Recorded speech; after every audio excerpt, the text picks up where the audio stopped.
तसेच सर्वात महत्वाची गोष्ट योग म्हणजे योगा मार्गदर्शन करणार आहे. पण मी तुम्हाला मार्गदर्शन का करणार आहे अगोदर मी ते सांगतो तुम्हाला की मी भारत सरकार आयुष मंत्रालय यांच्याकडून QCI quality council of India हे एक परीक्षा घेतली गेलेली आहे. त्याच्यामध्ये पूर्ण शरीरशास्त्राचा अभ्यास मी 1.5 वर्ष केल्याच्या नंतर नांदेडमध्ये 470 पैकी आम्ही फक्त 17 लोक पास झालो. म्हणजे शरीरशास्त्राविषयी पूर्ण अभ्यास केलेला आहे आणि मी जे काही अभ्यास करून ते अवगत केलेलं आहे ते मी तुम्हाला सांगणार आणि करून दाखवणार आणि तुमच्यासोबत करणार आहे. बरोबर? अशा सगळ्यांना चांगलं ठेवावं असं सगळ्यांना वाटते. शरीर मला छान ठेवायचं वाटते.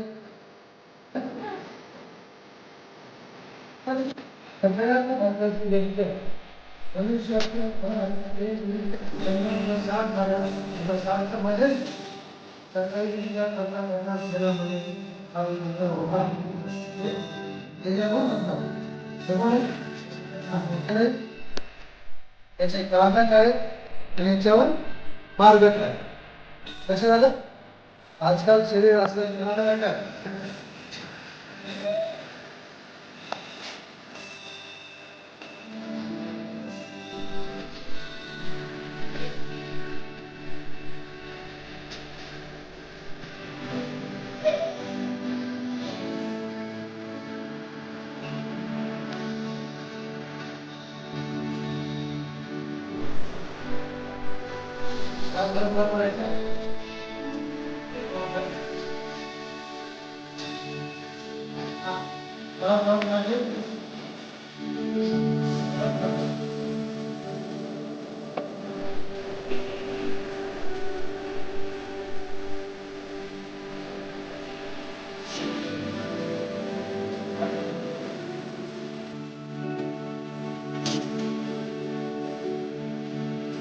पायात त्याचं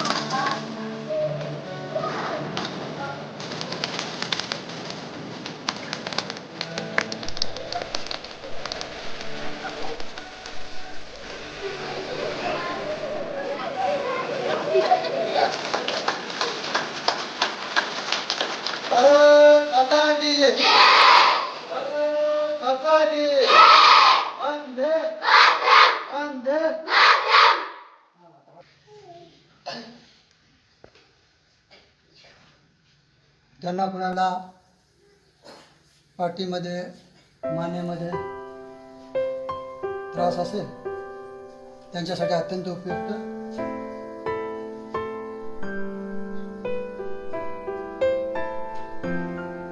विरुद्ध दिशेने झालं. उजवीकडे श्वास भरत श्वास सोडत सेंटरमध्ये, डावीकडे श्वास भरत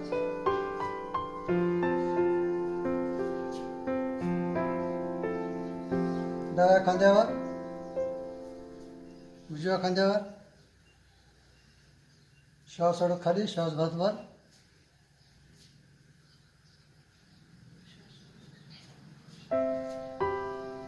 मागे समोर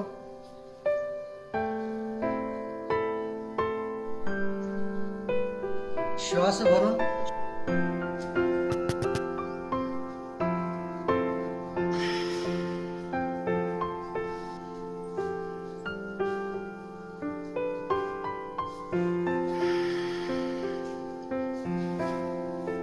कमरेचा गोल राऊंड. कमरेचा कमरा झालेला आहे तर कमरेला कमरेसारखं ठेवायचं, कमरा करायचा नाही. विरुद्ध दिशेने दोन्ही पाय जोडून विरुद्ध दिशेने दोन्ही पायात अंतर त्या दिशेने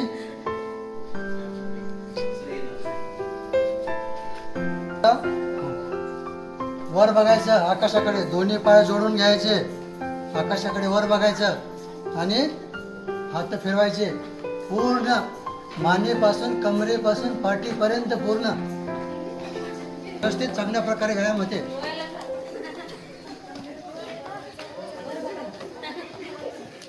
विरुद्ध दिशेने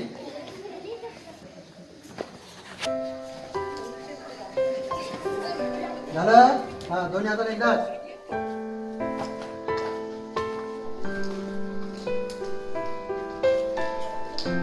विरुद्ध दिशेने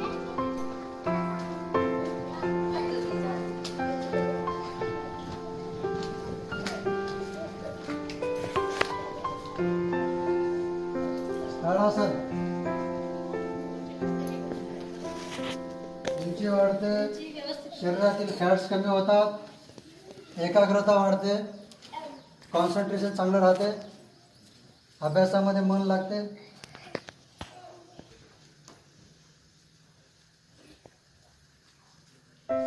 दोन्ही पायात अंतर, श्वास सोडत खाली.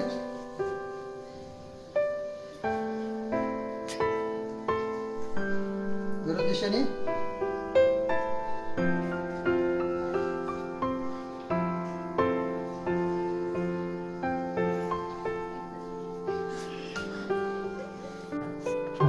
तर सगळेजण उत्सुक आहेत शरीर चांगलं ठेवण्याविषयी. हा, तर कसल्याही प्रकारचे पैसे लागणार, फक्त स्वतःची जिद्द आणि आपलं शरीर चांगलं ठेवण्याविषयी जे आपले दूरदृष्टिकोन म्हणतात ते पाहिजे. आणि तुम्हाला वेगळा काही वेळ द्यायची गरज नाही. संध्याकाळी झोपता किती वाजता? किती वाजता झोपता? 10. चालते. आणि उठता किती वाजता? किती वाजता? 6 वाजता. बरोबर आहे. त्याच्या अगोदर कोण उठते?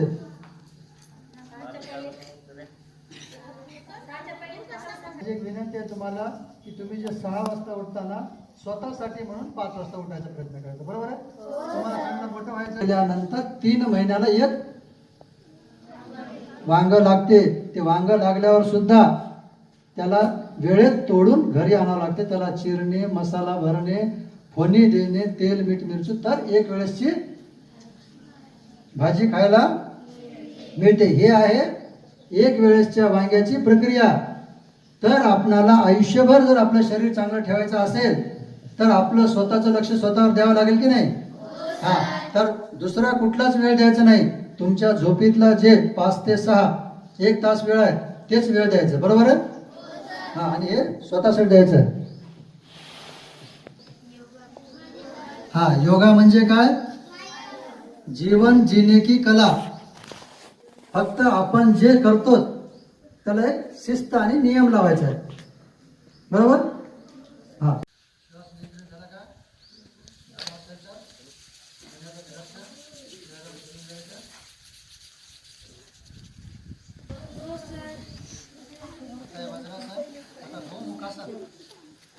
पाय वरच्या साईडने घ्यायचं.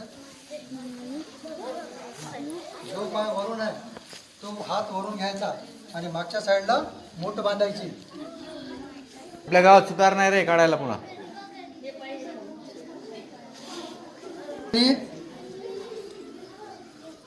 शक्य होईल हातीची मूठ हे मागे एकमेकांमध्ये यायला पाहिजे असा प्रयत्न करायचा. गुडघ्यातून मुद्रायचा. हे एकाच दिवशीच नव्हा, ते रोज करायचं आहे तुम्हाला घरी. पाय बदलून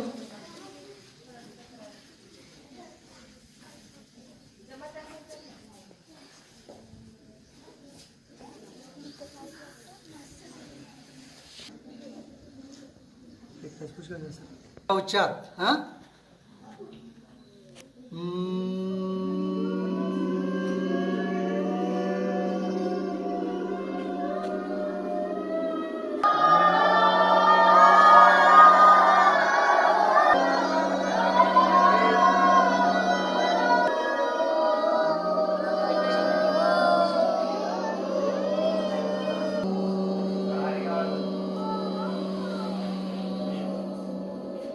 करा सगळेजण करा. ओ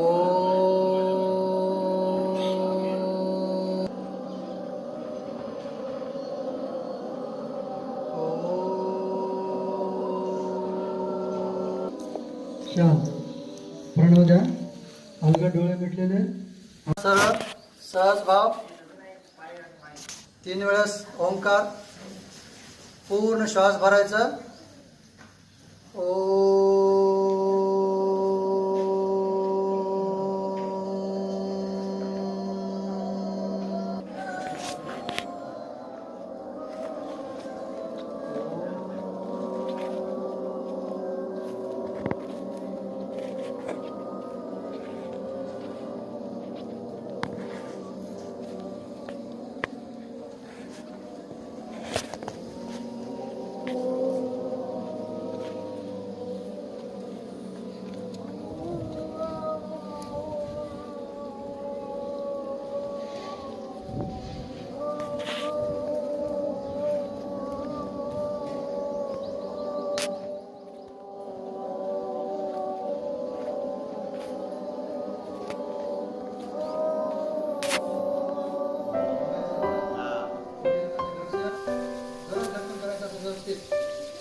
हात फिरून घ्यायचा.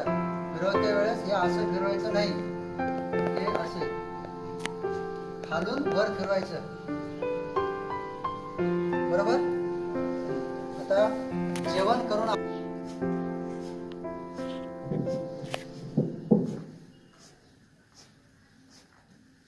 एका सेकंदाला एक धक्क्याने श्वासाला बाहेर सोडायचं. लक्षात आलं का? त्याचं नाव आहे कपालभाती. कपाल म्हणजे कपाळ, भाती म्हणजे पोट. पोट आणि चेहऱ्यावर तेज, ओज, चमक येण्यासाठीचं हे कपालभाती आहे. अलगद डोळे मिटलेले. मनातल्या मनात ओमचा उच्चार.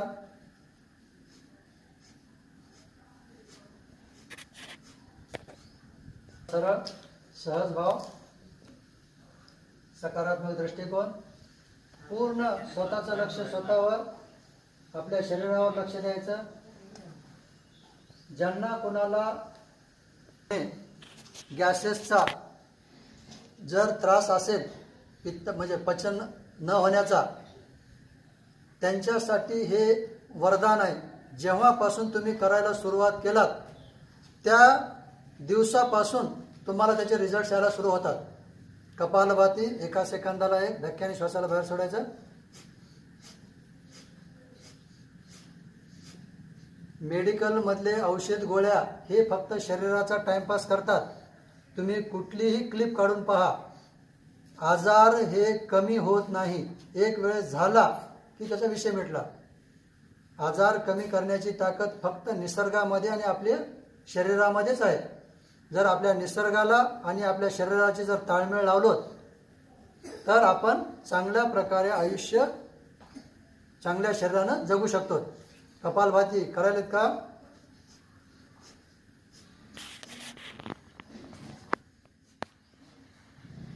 पूर्ण आजार हे श्वासनलिका आणि पोट या 2 कारणामुळे होतात. तर श्वासनलिका आणि पोटाला जर चांगलं ठेवायचं असेल तर हे कपालभाती हे अत्यंत महत्त्वाचं आहे. ज्यांना कुणाला हे अपचन किंवा ॲसिडिटीसाठी हे वरदान आहे. आणि माझं एक तुम्हाला उदाहरण, मी एक ज्वलंत आहे बरं का. 2010च्या अगोदर, सर उदाहरण चालते ना, 2010च्या अगोदर मला जर सोमवार ते शनिवार जर काम करायचं असेल तर मला रविवारी एक 5 ते 7 लिटर पाणी कोमट करून त्याच्यामध्ये शेंदिलोण टाकून अंगठ्यावर बसून पाणी प्यावं लागायचं. मग थोडं हलून बोटं घालून काढलं तरच मी सोमवार ते शनिवार काम करू शकायचं. परंतु 2010 मध्ये मी नांदेडला शिफ्ट झालो. मग मला बसमध्ये जाताना नीता ढेकळे नावाचे एक लेक्चरर भेटले. मी बिलोलीला ड्युटीला जात होतो, त्यांनी शंकरनगरला ड्युटीला जात होते. एका सीटवर बसल्यामुळे त्यांनी चर्चेतून विषय निघाला आणि योगाचे त्यांनी मला सांगितले. तेव्हापासून आजपर्यंत मला ॲसिडिटीचा कुठलाच त्रास नाही. ॲसिडिटी म्हणण्यापेक्षा शरीरामध्ये कसल्याच प्रकारची कुरकुर किंवा त्रास नाही. हे सगळ्यात महत्त्वाची गोष्ट. कपालभाती लक्षात आलं सगळ्यांना? सेकंदाला एक धक्क्याने श्वासाला बाहेर सोडायचं. आणि ज्यांना कोणाला वाटत असेल की माझं डायजेशन चांगलं आहे, मी पोट चांगलं आहे, तर त्याचं एक्सपेरिमेंट जर बघायचं असेल तर तुम्हाला सकाळची संडास जास्त घट्ट पण नाही, जास्त पातळ पण नाही. जर केळाच्या आकाराची जर संडास येत असेल तर तुमचं पोट चांगलं आहे म्हणायला हरकत नाही. जर तशी संडास येत नसेल तर तुमच्या पोटावर तुम्हाला काम करायची अत्यंत आवश्यकता आहे, असं मी आणि योगशास्त्र म्हणते. लक्षात आलं सगळ्यांना? लक्षात आलं सगळ्यांना? हा. तर आता सगळेजण हाताचं घर्षण करायचं. तर गरम गरम हातेली. हा, डोळे आयुष्यभर चांगलं ठेवायचं असतं. डोळ्यावर ठेवायचं गरम गरम हातेली आणि चेहऱ्यावरून फिरून घ्यायचं. दोन्ही हात समोर. सूक्ष्म व्यायाम. बोटांना ताकद लावून आवळायचं आणि सैल सोडायचं. पूर्ण लक्ष आपल्या शरीरावर, आपल्या मोमेंटमवर, आपल्या शरीराची हालचाल काय व्हायली ते बघायचं. आणि यथोचित तुम्हाला जसं शक्य होईल तसं मी असं घेऊन दाबायलो म्हणजे तुम्ही पण दाबाव. आणि कुठतरी असं नाही, तुम्ही पहिली वेळेस करायला तुम्ही तुमच्या क्षमतेप्रमाणे करा. राईट. दुसरी गोष्ट, अंगठ्याला मुठीमध्ये घ्यायचं आणि मुठीला गोल फिरवायचं. विरोधी दिशेने पूर्ण स्नायूची हालचाल व्हायली की नाही व्यवस्थित. पंजाला खालीवर. माझा आवाज आहे आजूबाजूला माझा.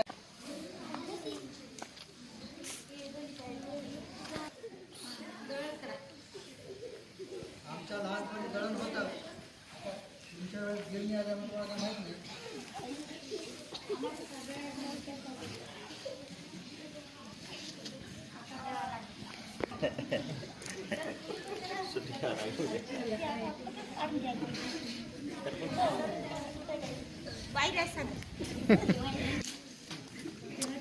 शाबाश, गुड.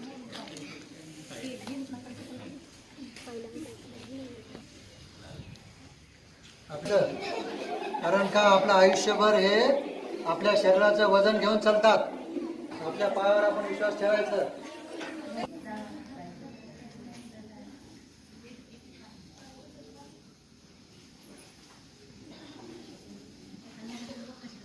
लाड करायचं लहान लेकरासारखं.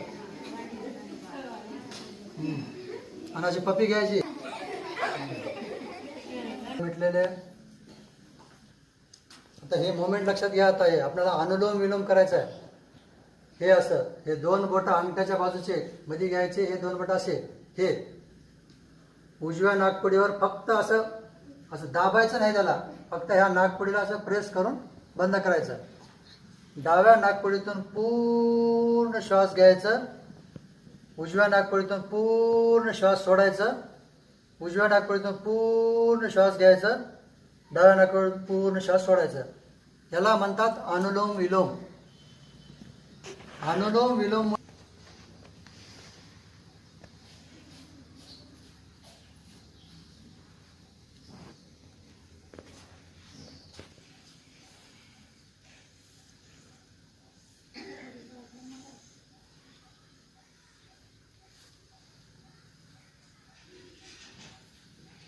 हळुवारपणे पूर्ण अनुलोम विलोम म्हणतात. अनुलोम विलोममुळं एकाग्रता वाढते, अभ्यासामध्ये मन लागते. जे आपण अभ्यास करतो ते लक्षात चांगल्या प्रकारे राहते. शरीर तंदुरुस्त राहते. शरीरामध्ये ऑक्सिजनचं प्रमाण वाढल्यामुळे थकवा जाणवत नाही. आणि ह्याला असं पूर्ण जसं कुत्रे मांजरे बघा आळत देतात, माहिती आहे की गाय बैल कुत्रे मांजरे असं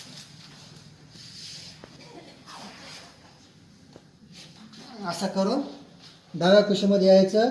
थोडा वेळ थांबायचं. उजव्या हाताच्या सहकार्यानं उठून बसायचं. लक्षात आलं? हां. उठल्याबरोबर आयुष्यभर जर डोळे चांगले ठेवायचे असतील, लक्षात आले का? मरेपर्यंत डोळे जर चांगले ठेवायचे असतील तर पहिली जे थुक्की आहे लाळ ते घ्यायचं आणि डोळ्यामध्ये भरायचं. हां. आणि पूर्ण डोळे फिरून घ्यायचे असं. हां. कसं होतं झोपीमध्ये आहे ना, रक्तस्राव वगैरे इकडं पूर्ण व्यवस्थित नसते, सगळं जाम झालेलं राहते.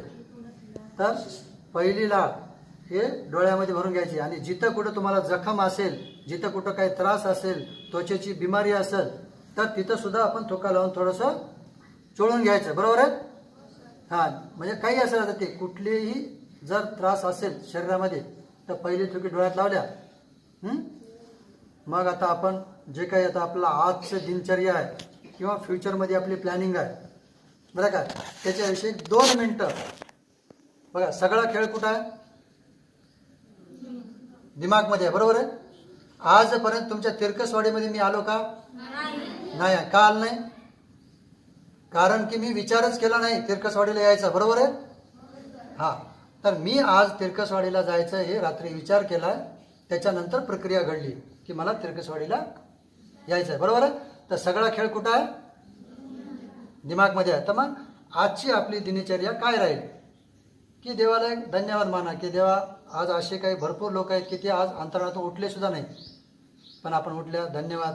मग तुम्हाला काय पाहिजे, तुमची इच्छा काय, अपेक्षा काय, सृष्टीला आदेश द्यायचा. द सिक्रेट नावाची एक DVD आहे. मी तर म्हणतो सगळ्याकडे आता अँड्रॉइड मोबाईल आहे. आयुष्यामध्ये जर सकारात्मक चांगले बदल जर पाहिजे असतील तर द सिक्रेट महिन्यातून कमीत कमी 2 वेळेस पहा.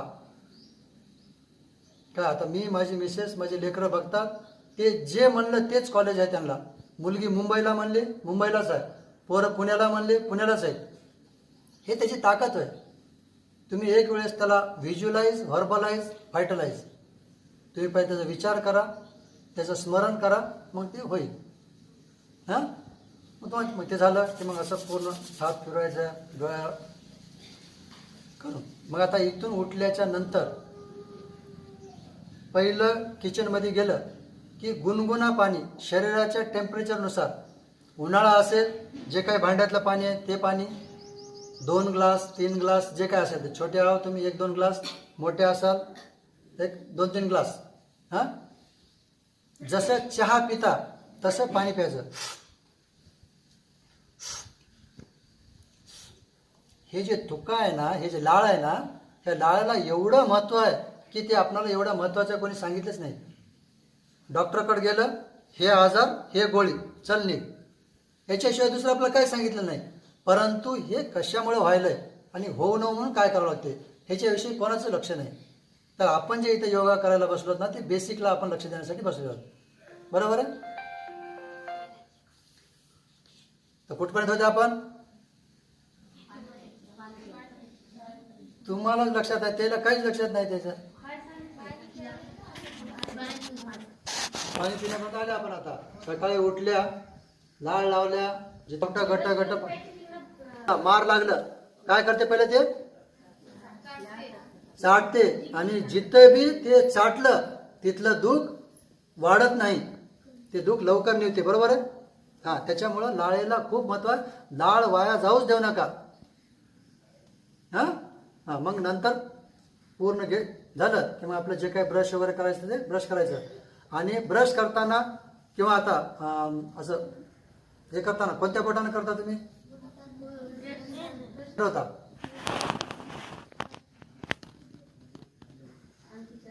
हे बोट डिस्ट्रॉईंग बोट आहे, डिस्ट्रॉईंग.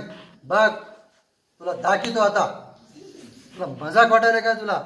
म्हणजे हे काय आहे? डिस्ट्रॉईंग, क्राईंग, म्हणजे असं अडचणीचं बोट आहे. ह्याच्यासाठी आपल्या दातावर सुद्धा या बोटाला घासायचं नाही, कारण का आपले हिरडे आणि दात डिस्ट्रॉय होते. या बोट तुला दाखवतो, तुला मजाक वाटायला आहे ना, हे पद्धत आहे ना. ना तर त्याच्यामुळे हे बोट वापरायचंच नाही. कोणतं वापरायचं? हां, ह्या बोटानं करायचं. लक्षात झालं का? हां, मग आता ब्रश झालं की स्वतःच्या इमानदारीनं 20 मिनिटं लागतात तयार व्हायला. स्वतःच्या इमानदारीनं काय करायचं? व्यायाम करायचा. व्यायाम, योग, प्राणायाम, ध्यान, धारणा, यम, नियम, आसन, प्राणायाम, प्रत्याहार, धारणा, ध्यान, समाधी, याच्यात पूर्ण आयुष्य आलेलं आहे. हठयोग प्रति भरपूर काही गोष्टी आहेत.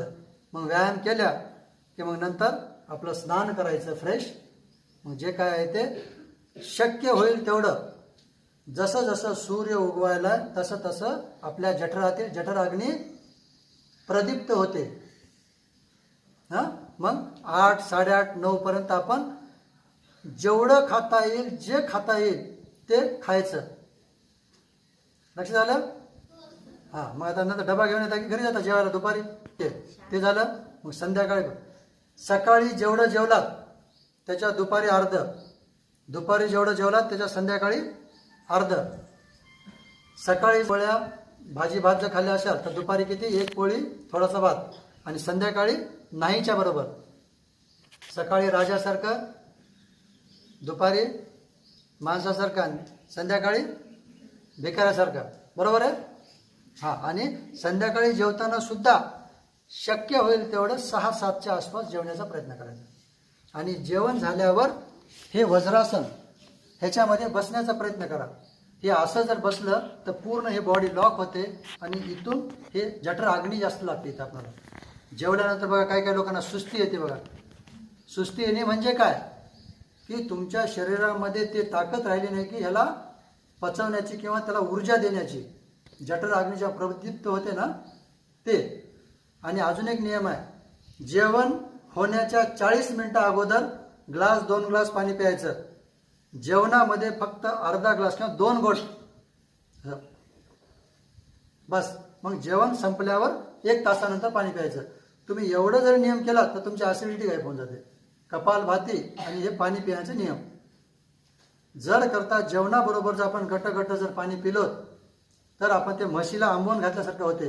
असं काय म्हणजे त्याला ते घुसळते बघा असं. मग ते काय, जठर अग्नी हे प्रदीप्त व्हायचं, लुप्त होते.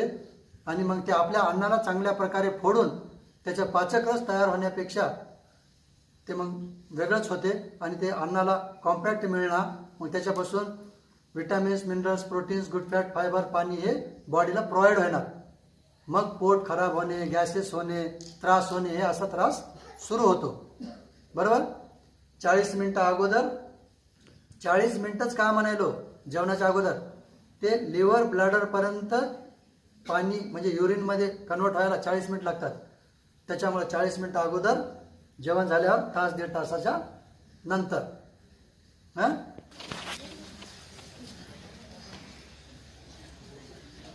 खाली बसा सगळेजण. असं बसलं की उठताना हात टेकवायचे, अजिबात टेकवायचं नाही. स्वतःच्या पायावर विश्वास करायचा आणि पुढे चालायचं. राईट? हा. तर ज्यांना कोणाला वेळेच्या अभावी येतो चित्त, ज्यांना जसं जमत तसं करायचं, एकाच दिवशी करायचं नाही सगळं. पुढच्या तळव्यावर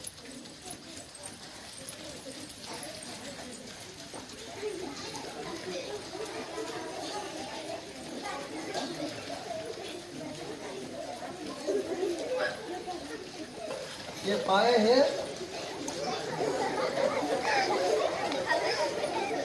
असं लागलं पाहिजे. पाय हे मांडीला. हा, तिसरी स्थिती, गुडघा हे छातीला लागला पाहिजे.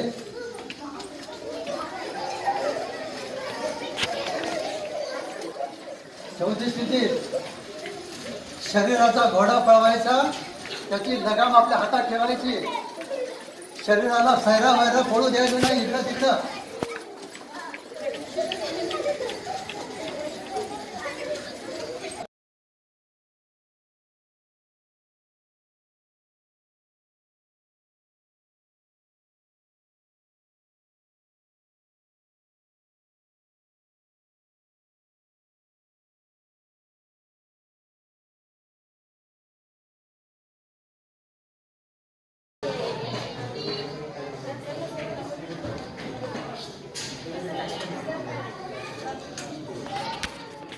बैठक.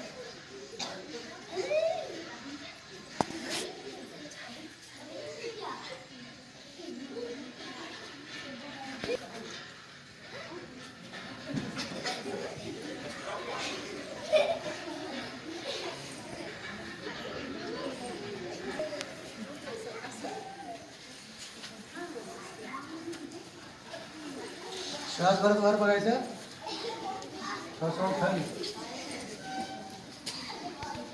हा, श्वास भरत मागे, श्वास सोडत खाली.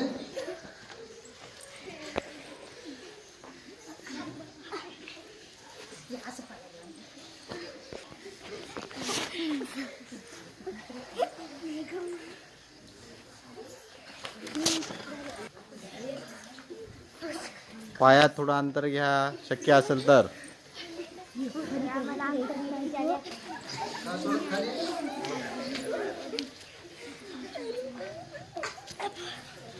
गुडघ्यातून न वागता हाताचे पंजे हे जमिनीवर टेकवण्याचा प्रयत्न करायचा. किती करायचा हा. 2 3 4 1 2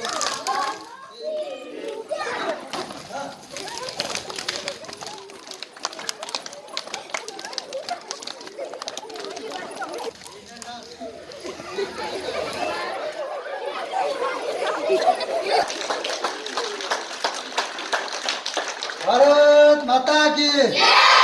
भारत माता की. वंदे वंदे.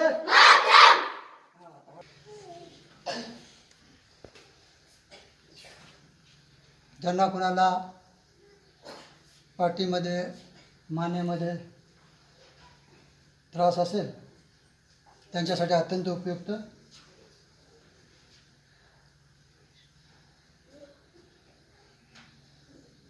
विरुद्ध दिशेने झालं. उजवीकडे श्वास भरत, श्वास सोडत सेंटरमध्ये. डावीकडे श्वास भरत,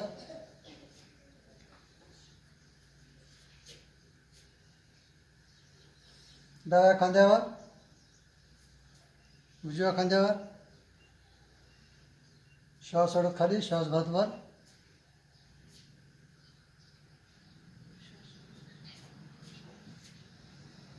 मागे समोर.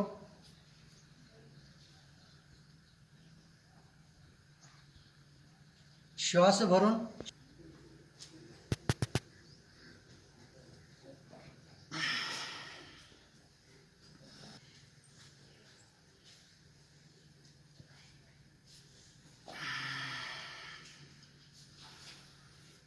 कमरेचा गोल राऊंड. कमरेचा कमरा झालेला आहे तर कमरेला कमरेसारखं ठेवायचं, कमरा करायचं नाही. विरुद्ध दिशेने दोन्ही पाय जोडून. विरुद्ध दिशेने दोन्ही पायात अंतर. त्या दिशेने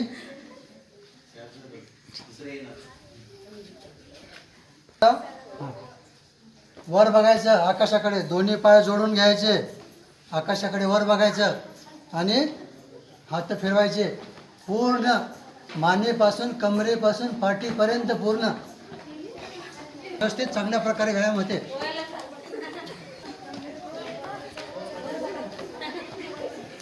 विरुद्ध दिशेने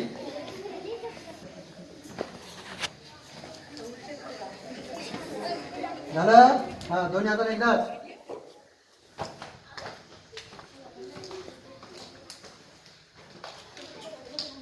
विरुद्ध दिशेने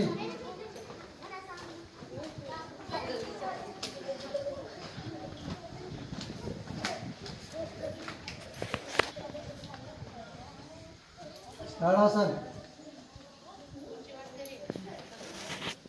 उंची वाढते, शरीरातील फॅट्स कमी होतात, एकाग्रता वाढते, कॉन्सन्ट्रेशन चांगलं राहते, अभ्यासामध्ये मन लागते.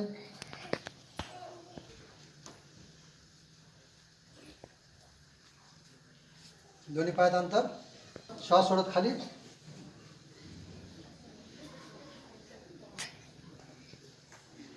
विरुद्ध दिशेने